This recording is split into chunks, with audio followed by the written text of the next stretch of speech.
Bismillahirrahmanirrahim. Alhamdulillahirabbil alamin. Wassalatu wassalamu ala sayyidina Muhammadin asyrafil mursalin wa ala alihi wa sahbihi ajma'in. Subhanaka la ilma lana illa ma 'allamtana innaka antal alimul hakim. Wa tub 'alaina innaka antat tawwabur rahim wa taqabbal minna innaka antas samiul alim.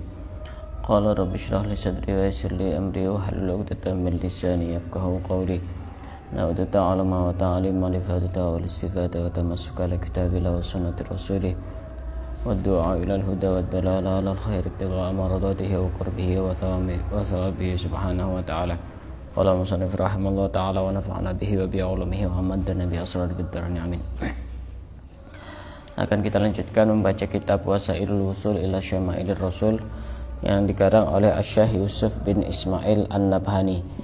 Pada pembahasan sebelumnya kita masih membahas tentang bentuk fisik Rasulullah, dan ini sebagai penutup tentang bentuk fisik Rasulullah, yaitu tentang cerita Salman Al-Farisi. Wa an Buraidah bin Husayb radhiyallahu ta'ala anhu qala jaa Salmanul Farisi. Ada yang tahu Salman Al-Farisi? Salman Al-Farisi, ada yang tahu? Siapa, dari mana?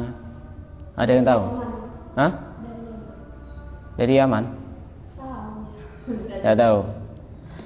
Salman Al-Farisi ini sebelum beriman kepada Nabi, sebelum cinta kepada Nabi, Salman ini adalah anak seorang tokoh dari agama Majusi. Majusi itu agama penyembah api. Jadi ayahnya Salman ini seorang tokoh, anggap ustadznya, anggap kiainya begitu. Salman ini dari Persia itu ada di Iran. Bukan orang Arab Salman ini. Tapi setelah Salman ini masuk Islam, beriman kepada Nabi, menjadi orang mulia di sisi Nabi. Bahkan Rasulullah pernah mengatakan Salman minna ahlul bait. Salman itu termasuk keluargaku. Sampai sebegitunya Rasulullah itu, padahal bukan orang Arab, bukan keluarganya secara nasabnya tidak bersambung kepada Nabi, tapi dianggap sebagai keluarga. Ceritanya waktu itu Salman ini orang yang umurnya panjang. Diceritakan bahwasanya Salman ini umurnya 250 tahun. Umurnya 250 tahun, padahal pada masa itu jarang orang yang umurnya sampai 205 tahun, 50 tahun. Ada satu pendapat yang mengatakan 350 tahun. Tapi pendapat yang pertama yang lebih sahih, yang lebih benar. Nah, Salman ini tiap harinya disuruh jaga api oleh bapaknya. Ya, karena api ini yang disembah. Pokoknya kamu harus jaga api ini, jangan sampai api ini mati. Sebelum mati dihidupkan lagi. Itu sebenarnya orang kalau mau berpikir ya, kadang-kadang kan itu dari keturunan, dari nenek moyangnya. Sebenarnya kalau dipikir-pikir, Tuhan itu tidak bisa mati. Kalau bisa mati berarti kan sama seperti makhluk, apalagi Tuhan sampai dijaga. Kan begitu. Masa Tuhan dijaga? Mestinya Tuhan itu yang menjaga gitu.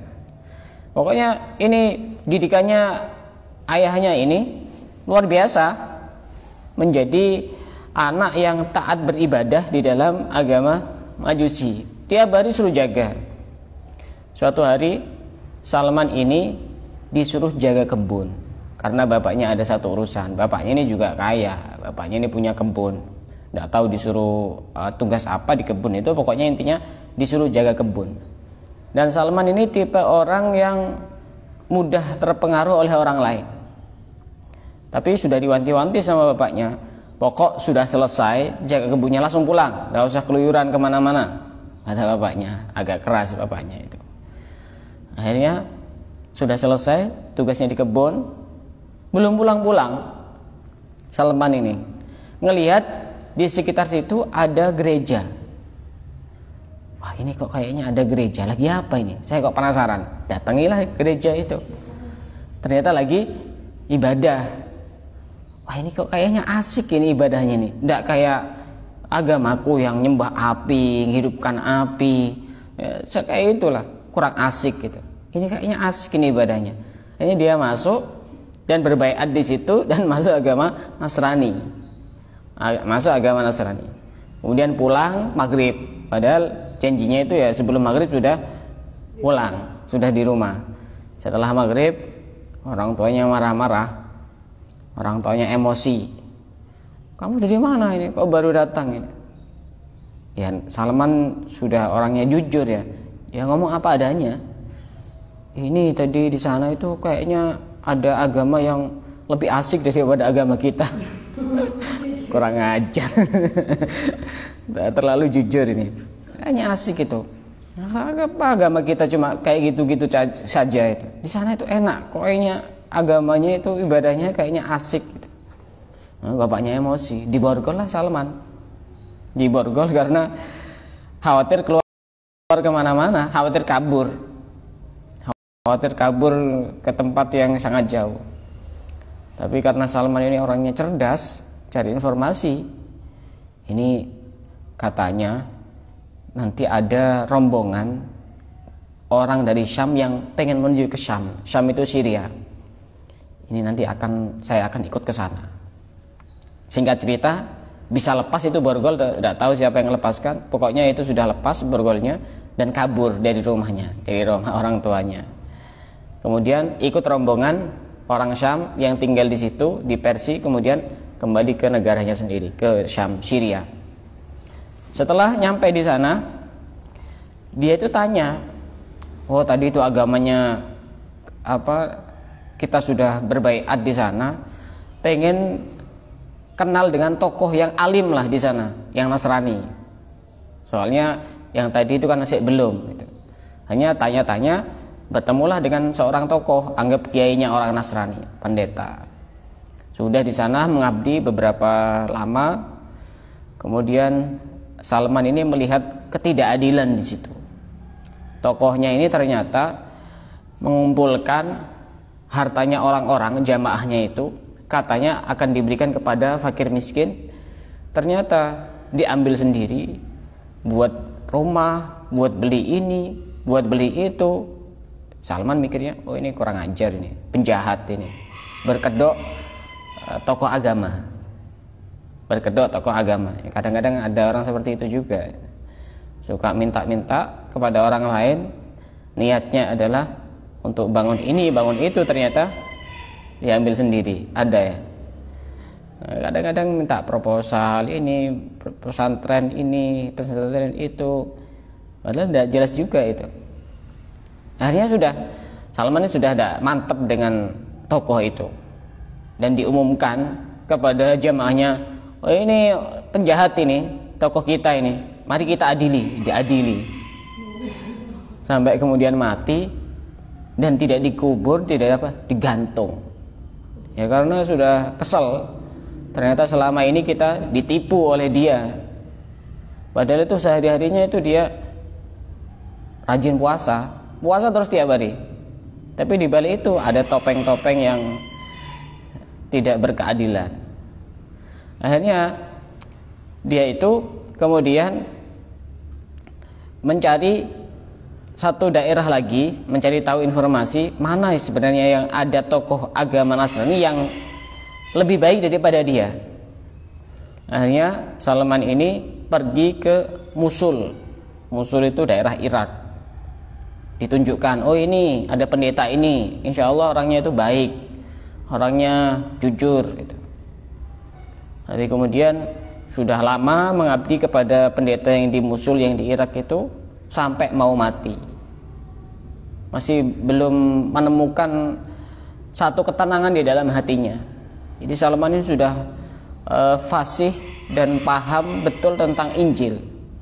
Akhirnya sebelum mati ini Salman ini tanya kepada pendeta yang di Irak itu, coba beri aku wasiat, karena kamu sudah mau mati. Barangkali ada orang yang bisa aku temui lagi untuk aku bisa belajar tentang agama ini. Akhirnya dikasih tahu, kamu pergi ke daerah Nasibin. Nasibin itu ya satu daerah yang Kita sendiri juga tidak tahu daerah mana itu. Di sana temui ini Fulan bin Fulan. Kamu bilang kamu ini muridnya saya. Udah, akhirnya berangkat ke Nasibin. Setelah nyampe sana, sudah mengabdi beberapa lama. Kemudian ini juga hampir mau mati lagi. Tapi Salman masih belum bisa merasakan agama yang sebenarnya, masih belum bisa merasakan ketenangan di dalam batinnya. Kemudian minta wasiat kepada gurunya itu, pendeta itu. Ini kan kamu sudah mau mati, saya harus kemana lagi? Saya ingin benar-benar mencari agama yang benar. Akhirnya disarankan untuk pergi ke Umuriyah. Umuriyah itu daerah Roma. Tahu Roma? Roma itu Eropa kalau tidak salah ya. Romawi itu. Daerah mana itu? Kalau Roma di Bisuki juga ada, itu namanya biskuit Roma. Kemudian pergilah ke daerah Roma, Salman ini. Nyampe di sana menemui seorang tokoh agama Nasrani, sudah mengabdi beberapa tahun. Kemudian hampir mau mati lagi. Ya karena memang Salman umurnya panjang. Sudah melewati beberapa tokoh itu. Hampir mau mati semua. Salman umurnya 250 tahun. Jarang lah orang sekarang umurnya 250 tahun. Akhirnya sebelum mati, Salman ini bilang kepada pendeta itu yang ada di Roma itu, berilah aku wasiat, saya harus pergi kemana lagi? Kata pendeta itu, sekarang ini sudah susah nyari orang jujur. Pendeta-pendeta yang kemarin dia seperti itu sudah. Tapi aku ingin memberikan satu pesan, bahwa ini sudah zaman mendekati dan sudah ada munculnya nabi baru. Seorang nabi penutup para nabi. Ada di sana, di Mekah. Tanda-tandanya itu, ya namanya tokoh agama Nasrani, dia paham Injil. Tanda-tandanya dia tidak mau makan sedekah, mau makan hadiah, dan di pundaknya ada stempel kenabian. Akhirnya cari ke Mekah, ini Salman ini. Jadi perjalanan mencari cintanya itu luar biasa. Salman itu penuh perjuangan. Salman itu hanya sampai ke Mekah. Sampai di Mekah, kemudian ngelihatlah sesosok laki-laki. Kemudian diceritakan di sini, Ja'a Salman Al-Farisi radhiyallahu ta'ala anhu ila Rasulillah sallallahu alaihi wasallam hina qadimal Madinah bima'idatin 'alaiha rutab. Salman ini suatu ketika datang kepada Rasulullah, kemudian sambil membawa rutab. Tahu rutab? Apa rutab? Kurma yang agak muda itu. Kurma muda itu namanya rutab. Kalau sudah kurma kering itu tamar namanya. Rutab itu harganya lebih mahal karena lebih enak, lebih mahal. Kemudian ditaruh itu kurma itu di hadapan Rasulullah. Kemudian Rasulullah bertanya, "Fawudi'at baina yaday Rasulillah sallallahu alaihi wasallam faqala ya Salman ma hadza?" Apa ini wahai Salman? Faqala, Salman menjawab, "Shadaqah alaika wa ala ashabika." Ini sedekah untukmu dan juga untuk sahabat-sahabatmu. Faqala, kemudian Rasulullah berkata, "Irfa'ha." Angkat. Fa inna la na'kulu shadaqah. Karena kita tidak makan sedekah. Qala farafa'aha. Kemudian keesokan harinya Salman ini bawa sesuatu, faja'al ghad bi mislihi fawada'ahu baina yaday Rasulillah sallallahu alaihi wasallam. Bawa sesuatu makanan. Kemudian ditanya lagi oleh Rasulullah, "Ma hadza ya Salman?" Apa ini wahai Salman? Faqala hada hadiyatun laka. Ini adalah hadiah untukmu. Kemudian Rasulullah berkata kepada Salman, faqala Rasulullah sallallahu alaihi wasallam li ashabihi ubsutu. Ubsutu itu artinya ini, siapkan, kita mau makan bareng. Itu namanya Rasulullah makan hadiah. Salman sudah ketemu tanda dua. Rasulullah itu tidak makan sedekah tapi makan hadiah. Kemudian suatu ketika Salman ini ingin mencari tanda yang ketiga. Waktu itu Rasulullah sedang membelakangi Salman. Jadi misalkan Salman menghadap ke timur, Rasulullah juga menghadap ke timur. pengen mencari tahu tanda apakah ini benar-benar nabi yang diceritakan oleh pendetanya itu, yang ahli kitab Injil itu. Dan kita sudah tahu sendiri bahwasanya Rasulullah itu bisa melihat di belakang sama seperti di depan. Di dalam sebuah syair dijelaskan bi khalfihi ka'amamin ru'yatun sabatat. Rasulullah itu melihat orang yang di belakang sama seperti di depan, tahu siapa yang di belakang, itu tahu. Sehingga pada saat Salman ini diselimuti dengan penasaran yang begitu sangat tinggi, Rasulullah sudah bisa mengerti perasaan dan isi hati Salman. Tiba-tiba dibuka bajunya Rasulullah itu, dibuka, langsung Salman melihat, oh ada itu tanda kenabian itu. Tanda kenabian itu bukan gambar, tapi ada semacam daging yang menonjol kayak stempel begitu. Tapi kalau kita itu bukan stempel ya, itu kalau orang kadang-kadang tumor namanya. Kalau Nabi itu stempel, kelihatan bercahaya, orangnya berwibawa. Langsung semenjak itu Salman beriman kepada Nabi.